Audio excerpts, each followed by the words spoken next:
अगर आप एक इनफर्टाइल कपल हैं, एक साथ रह रहे हैं, शादी को 6 महीने से साल हो गया है और आप कंसीव नहीं कर पा रहे हैं, तो आपके कुछ बेसिक टेस्ट होते हैं। मेल के लिए सिंपल टेस्ट सीमेन एनालिसिस है। सीमेन एनालिसिस कैसे देते हैं, पैरामीटर्स में क्या क्या देखा जाता है और कौन सी खुराक है जो सीमेन पैरामीटर्स को बेहतर कर सकते हैं। प्लीज़ ये सब जानने के लिए ये वीडियो पूरी देखें।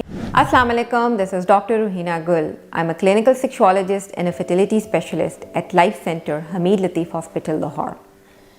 It's been almost 10 to 11 years कि मैं fertility में काम कर रही हूँ और हमारे पास जब कपल आता है इनफर्टिलिटी के साथ तो हम उनको बहुत से टेस्ट एडवाइस करते हैं।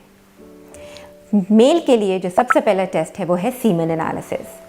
There are a lot of people out there who don't know the do's and the don'ts of semen analysis.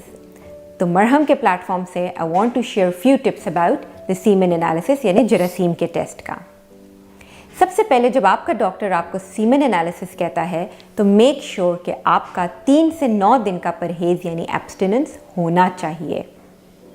Semen analysis आप उस लेबोरेटरी में भी दे सकते हो जहाँ से एडवाइस हुआ है आपको, और अगर वहाँ कोई फैसिलिटी नहीं है या फिर आप कंफर्टेबल नहीं हो वहाँ पर तो आप अपने घर में भी सैंपल प्रोड्यूस कर सकते हो। मेक श्योर कि सैंपल 1 घंटे के अंदर अंदर आपको उस लेबोरेटरी में पहुंचाना होता है। 1 घंटे के अंदर उस सैंपल को कुछ नहीं होता।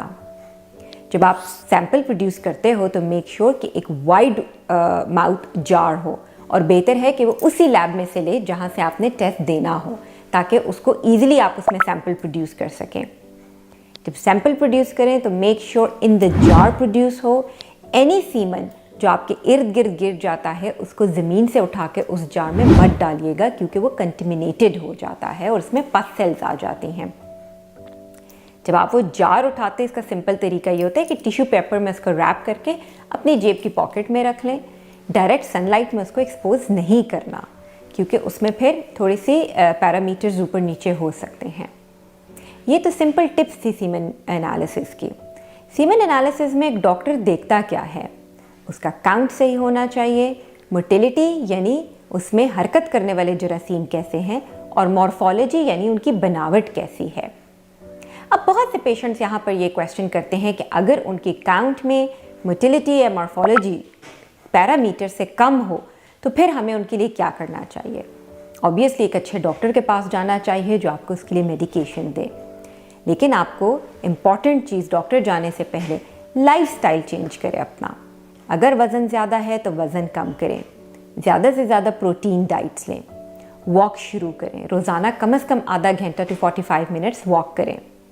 साथ में ही अगर आप इसके साथ कोई स्मोकिंग कर रहे हैं या कोई और ड्रग ले रहे हैं तो उसको बिल्कुल क्विट कर दें, क्योंकि एनी ड्रग, अल्कोहल और स्मोकिंग जो है वो सीमेन पैरामीटर को बहुत ज़्यादा डाउन कर देता है। बहुत सी ऐसी खुराक हैं बाहर जो आप ले सकते हो जिससे सीमेन एनालिसिस इम्प्रूव भी हो सकता है। Any food that is rich in antioxidants. Antioxidants ज़्यादातर ग्रीन लीवी वेजिटेबल्स यानी हरे पत्तों की सब्जियों में, बेरीज़ में यानी स्ट्रॉबेरीज़, रास्पबेरीज़, ब्लैकबेरीज़ ये आप खा सकते हो। ड्राई फ्रूट मुट्ठी भर के रोज़ाना एक ड्राई फ्रूट का आप ले सकते हो, उसमें ज़्यादातर बादाम, अखरोट, पिस्ता, इन चीज़ों से सीमेन एनालिसिस बहुत अच्छा इम्प्रूव होता है। On the top of that अगर आप ओवर द काउंटर मेडिकेशन लेना चाहते हो तो zinc supplement is very good for male health. उसके अलावा विटामिन ई और विटामिन सी, ये कुछ ऐसी चीज़ें हैं जो आप अपनी रोज़मर्रा के खुराक में शामिल कर सकते हो जिससे सीमेन एनालिसिस के पैरामीटर्स बेहतर हो सकते हैं।